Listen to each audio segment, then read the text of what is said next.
Spiderman brand new day. നിങ്ങളൊരു Spiderman ഫാനാണെങ്കിൽ, Marvel ഫാനാണെന്നുണ്ടെങ്കിൽ ഈ cinema തിയേറ്ററിൽ മിസ് ചെയ്യരുത്. അഡാർ ഐറ്റം മിസ് ചെയ്താൽ നിങ്ങൾക്ക് ഏറ്റവും വലിയ നഷ്ടമാണ്. നമ്മുടെ മാർവൽ ഈ രീതിയിൽ തിരിച്ചു വരുമ്പോഴത്തേക്കും നമുക്കുണ്ടാകുന്ന സന്തോഷമുണ്ട്. നമ്മുടെ ഒരു സ്പൈഡർമാൻ, ലോകത്തെ ഏറ്റവും കൂടുതൽ ഫാൻ ബേസ് ഉള്ള സൂപ്പർ ഹീറോ ആരാണെന്ന് ചോദിച്ചാൽ ഞാൻ പറയുന്നത് സ്പൈഡർമാൻ എന്ന് തന്നെയായിരിക്കും. നമ്മുടെ ആ ഒരു ഫ്രണ്ട്ലി നെയ്ബർഹുഡ് സ്പൈഡർമാൻ നമ്മുടെ മുന്നിലേക്ക് ഇന്നതേ വന്നിരിക്കുകയാണ്. കുറേ നാളായിട്ട് ഇപ്പോൾ ടോം ഹോളണ്ടിന്റെ സ്പൈഡർമാൻ നമ്മുടെ മുന്നിലേക്ക് എപ്പോഴും എത്തുന്ന സമയത്ത് സ്ഥിരം കേൾക്കുന്ന ഒരു പരിപാടിയാണ്, സ്പൈഡർമാൻ എപ്പോഴും ആരുടെങ്കിലും അണ്ടറിലായിരിക്കും, അല്ലെങ്കിൽ ഒരാളുടെ ഹെൽപ്പ് ഇല്ലാണ്ട് ഈ സ്പൈഡർമാൻ നിലനിൽപ്പില്ലല്ലോ. ഒന്നെങ്കിൽ അയൺമാൻ്റെ അണ്ടറിലായിരിക്കും, അല്ലാന്നുണ്ടെങ്കിൽ വേറെ ഏതെങ്കിലുമൊക്കെ. ഇപ്പോൾ ലാസ്റ്റ് സ്പൈഡർമാൻ ഇറങ്ങിയ സമയത്താണെങ്കിലും 3 സ്പൈഡർമാനും ഒരുമിച്ച് വന്ന സമയത്ത് നമുക്ക് കിട്ടിയൊരു കിക്ക് ഉണ്ട്. അല്ലെങ്കിൽ ടോബി മഗ്വയറിന്റെ സ്പൈഡർമാനായിട്ട് എപ്പോഴും നമ്മൾ കമ്പയർ ചെയ്യാറുണ്ട്. അപ്പോൾ ടോബിയുടെ സ്പൈഡർമാൻ അത്ര ലെവൽ വന്നില്ലല്ലോ എന്നൊക്കെ ഒരു പരാതി എപ്പോഴും ഉണ്ട്. എല്ലാ പരാതിയും ഇവിടെ ഈ പടം കൊണ്ട് തീർത്തിട്ടുണ്ട്. സാധാരണ എപ്പോഴും ആ ഒരു ചൈൽഡിഷ് ആയിട്ടുള്ള ഒരു സ്റ്റുഡൻറ് സ്പൈഡർമാനിൽ നിന്ന് മാറിയിട്ട് എന്താണ് സ്പൈഡർമാൻ എന്ന് സ്പൈഡർമാൻ സ്വയം തിരിച്ചറിഞ്ഞിട്ടുള്ള ഫസ്റ്റ് മൂവി. അത് കാണുമ്പോൾ നമുക്ക് കിട്ടുന്നൊരു ഫീലുണ്ട്. ഇമോഷൻസ് ആയിക്കോട്ടെ, പടത്തിൻ്റെ ഫൈറ്റ് സീക്വൻസ് ആയിക്കോട്ടെ, ക്യാമിയോസ് ആയിക്കോട്ടെ, എൻഡ് ക്രെഡിറ്റ് സീനിൽ ഒരു കുഞ്ഞിച്ചാനാണ്. പക്ഷെ ആ സാധനത്തിൻ്റെ അത് സ്പോയിലർ ആയി പോകും പറഞ്ഞു കഴിഞ്ഞാൽ. പിന്നെ ഏറ്റവും കൂടുതൽ സന്തോഷം ഉണ്ടാക്കുന്ന കാര്യം നമ്മുടെ ഹൾക്കിന് തിരിച്ചു കിട്ടി എന്നുള്ളതാണ്. കുറേ നാളായിട്ട് പ്രൊഫസർ ഹൾക്കായിട്ട് ഇങ്ങനെ കെട്ടിപ്പൂട്ടി വെച്ചേക്കുക. നമ്മൾ ആഗ്രഹിക്കുന്ന നമ്മുടെ ആംഗ്രി ഹൾക്ക് ഉണ്ടല്ലോ, ആ ഹൾക്കിനെ എപ്പോൾ കിട്ടും എന്ന് പറഞ്ഞ് നമ്മളിങ്ങനെ ഇരിക്കുക. അപ്പോൾ മാർവലിനാണെങ്കിലും കുറ്റം പറഞ്ഞിട്ട് കാര്യമില്ല, കാരണം മാർവലിൻ്റെ കയ്യിലല്ല ഹൾക്കിൻ്റെ ഫുള്ള്, അവരുടെ കയ്യിലല്ല അതിൻ്റെ കാര്യങ്ങൾ. അപ്പോൾ സ്വാഭാവികമായിട്ട് ഹൾക്കിനെ ഇങ്ങനെ കെട്ടിപ്പൂട്ടി വെച്ചിട്ട് നമ്മുടെ പ്രൊഫസർ ഹൾക്കിനെ തിരിച്ചു കിട്ടിയപ്പോഴത്തേക്കും, പ്രത്യേകിച്ച് നിങ്ങൾ ട്രെയിലറിനകത്ത് കണ്ട പോലെ ഹൾക്കും സ്പൈഡർമാനായിട്ടുള്ളൊരു ഫൈറ്റ് സീക്വൻസ് പൊളിയെന്ന് വെച്ചാൽ കിടിലം. സാധാരണ ഈ പടത്തിന് ഇന്റർവെൽ ഇല്ലല്ലോ, ഹോളിവുഡ് പടമാണല്ലോ. പക്ഷെ നമ്മുടെ നാട്ടിൽ ഇന്റർവെൽ ഇടുമല്ലോ. ഈ ഇന്റർവെൽ സമയത്ത് ഉണ്ടാകുന്ന ഒരു ഫൈറ്റ് സീക്വൻസ് ഉണ്ട്, എൻ്റെ മോനെ, ഹൾക്കും സ്പൈഡർമാനുമായിട്ടുള്ള. അത് സ്പോയിലർ അല്ല, കാരണം ഓൾറെഡി നിങ്ങൾക്ക് അറിയാലോ, ട്രെയിലറിനകത്ത് കാണിച്ചതാണ്.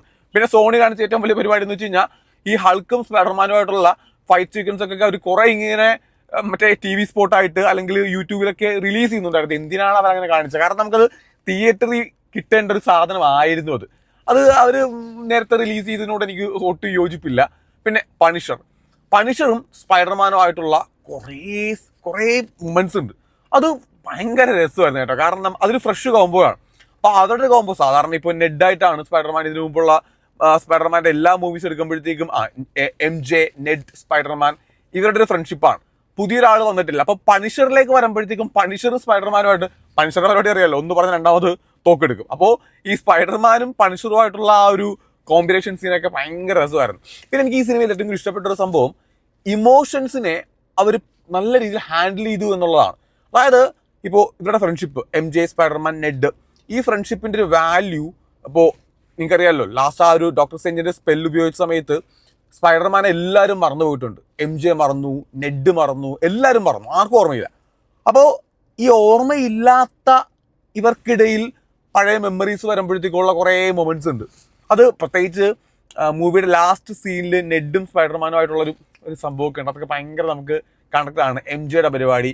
പിന്നെ ഇതിനകത്ത് ട്രെയിലറിൽ കണ്ടവർക്ക് അറിയാം, ഓർഗാനിക് വെബ് സ്പൈഡർമാന് കിട്ടുന്നുണ്ട്.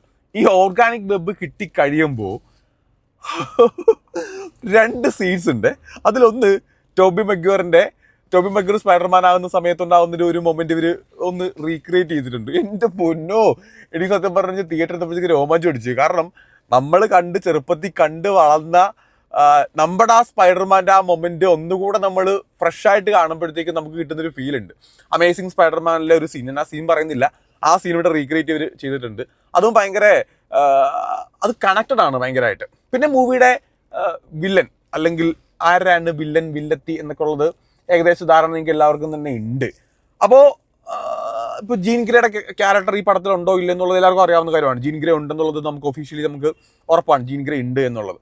അപ്പോൾ ആ ജീൻ ഗ്രേയുടെ ക്യാരക്ടറിനാണെങ്കിൽ തന്നെയും അവരൊരു ആ ക്യാരക്ടറിനെ വെറുതെ സൈഡാക്കി കളഞ്ഞിട്ടില്ല. ഇപ്പോൾ സാധാരണ മാർവലിൻ്റെ ഏറ്റവും വലിയ പ്രശ്നമാണ് ഏതെങ്കിലും സ്ത്രീ കഥാപാത്രങ്ങൾ വരുമ്പോഴത്തേക്കും ഓവർ ഹൈപ്പ് കൊടുത്ത് ആ സ്ത്രീ കഥാപാത്രത്തിന് ഇങ്ങനെ പവർ കൊടുത്ത് കുളവാക്കി വെക്കാറുണ്ട്. പക്ഷേ ഇവിടെ ജീൻ ഗ്രേയുടെ ക്യാരക്ടർ വരുമ്പോഴത്തേക്കും എന്തുകൊണ്ട് ജീൻ ഗ്രേയുടെ ക്യാരക്ടർ ഇങ്ങനെയൊക്കെ പ്രവർത്തിക്കുന്നു എന്നുള്ളതിന് ഒരു ആൻസർ നമുക്ക് കിട്ടുന്നുണ്ട്. ആ ക്യാരക്ടർ ആണെങ്കിലും സൂപ്പറായിട്ട് തന്നെ വന്നിട്ടുണ്ട്. ഇനി സ്പൈഡർമാൻ സിനിമയിൽ എനിക്ക് ഏറ്റവും കൂടുതൽ ഇഷ്ടപ്പെടുന്ന ഒരു സംഭവമാണ് ഈ സ്ട്രീറ്റ് ലെവൽ വെബിങ് ഉണ്ട്. സ്പൈഡർമാൻ ഇങ്ങനെ സ്ട്രീറ്റിൽ കൂടെ ഇങ്ങനെ വലയിട്ട് പോകുന്നൊരു പരിപാടിയുണ്ട്. അത് എന്ത് രസമെന്നറിയോ ഈ പടത്തിൽ കാണാനായിട്ട്. നമ്മൾ പടം തുടങ്ങുന്ന മൊമെന്റിൽ തന്നെ ഈ സ്ട്രീറ്റിൽ കൂടെ സ്പൈഡർമാൻ പോകുന്ന കുറേ സംഭവങ്ങൾ ഇങ്ങനെ കാണിക്കും.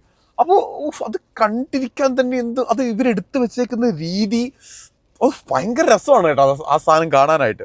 അതുപോലെ തന്നെ നമ്മൾ ഞാൻ ഇനി കുറഞ്ഞ ടോബി മഗ്വയറിന്റെ സ്പൈഡർമാനെ കാണുന്ന സമയത്ത് ഈ മറ്റേ ഈ ഭിത്തി കൂടെ കയറി പോകുന്ന കുറെ സംഭവങ്ങളൊക്കെ ഉണ്ടല്ലോ, അതൊന്നും ഞാനതിങ്ങനെ മനസ്സിൽ പ്രതീക്ഷിച്ചിരുന്ന സമയത്ത് ചില സാധനങ്ങളൊക്കെ ഇങ്ങനെ വരുന്നുണ്ട്. അതാ ഓവറോൾ നമ്മൾ ആഗ്രഹിക്കുന്ന എല്ലാ സാധനങ്ങളും ഇതിനകത്തുണ്ട്. ഞാൻ പറയും സ്പൈഡർമാൻ മൂവീസിൽ ഇത്രയും നാളും, അതായത് ടോബി മഗ്വയറിന്റെ അല്ല കേട്ടോ, നമ്മുടെ ടോം ഹോളണ്ടിന്റെ സ്പൈഡർമാൻ റിലീസായതിൽ ഇവർ 3 പേരും ഒരുമിച്ച് വന്ന സ്പൈഡർമാൻ മൂവി മാറ്റി നിർത്തി കഴിഞ്ഞാൽ അത് ഇതുമായിട്ട് എനിക്ക് കൂട്ടി നടക്കാൻ പറ്റില്ല. കാരണം അതെനിക്ക് ഭയങ്കര സ്പെഷ്യലാണ്. അല്ലാണ്ട് അത് മാറ്റി നിർത്തി കഴിഞ്ഞാൽ ഇതാണ് ഏറ്റവും ബെസ്റ്റ് ടോം ഹോളണ്ടിന്റെ സ്പൈഡർമാൻ മൂവി എന്ന് ഞാൻ പറയത്തുള്ളൂ. കാരണം അത്രയും ബെസ്റ്റായിട്ട് അവർ ഈ സിനിമയെ കൈകാര്യം ചെയ്തിട്ടുണ്ട്, നമ്മുടെ മുന്നിലേക്ക് എത്തിച്ചിട്ടുണ്ട്. ഞാൻ കാണുന്നത് ആലപ്പുഴയിലെ തിയേറ്ററിലാണ്. 3D ഉണ്ടായിരുന്നു. അപ്പോൾ എനിക്ക് അതും വർക്കാണ്, അത്യാവശ്യം നല്ല വർക്കായിട്ടാണ് എനിക്ക് പേഴ്സണലി ഫീൽ ചെയ്തത്. ഡോൾബിയിൽ കാണുമെങ്കിൽ ഇത്രയൂടെ ബെറ്റർ ആയിരിക്കുമെന്ന് എനിക്ക് തോന്നുന്നു. അപ്പോൾ എനിവേ നിങ്ങൾ ഈ സിനിമ തിയേറ്ററിൽ ഗംഭീരമായിട്ട്, അതായത് നിങ്ങൾക്ക് ആസ്വദിച്ച് നിങ്ങൾക്ക് ഒത്തിരി ഇഷ്ടപ്പെടും. ഒരു സ്പൈഡർമാൻ മൂവി എന്ന രീതിയിൽ നിങ്ങളുടെ ഏറ്റവും ബെസ്റ്റ്, ഞാൻ വീണ്ടും പറയുന്നു, 3 സ്പൈഡർമാൻമാർ ഒരുമിച്ച് വരുമ്പോഴത്തേക്കും കിട്ടുന്ന ആ ഒരു കിക്ക്, അതിനെ മാറ്റി നിർത്തിക്കഴിഞ്ഞാൽ സൂപ്പർബ്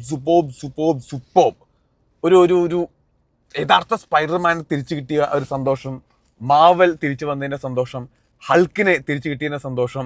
ഇനിയിപ്പോൾ നമുക്ക് വെയിറ്റ് ചെയ്യാം ഡൂംസ് ഡേക്ക് വേണ്ടിയിട്ട് എന്തൊക്കെയാണ് നടക്കാൻ വേണ്ടി പോകുന്നുള്ളതിൻ്റെയൊക്കെ ബാക്കി പരിപാടീസൊക്കെ പിന്നെ. അപ്പോൾ എനിവേ പടം തിയേറ്ററിൽ പോയി കാണുക, മിസ് ചെയ്ത് കളയരുത്.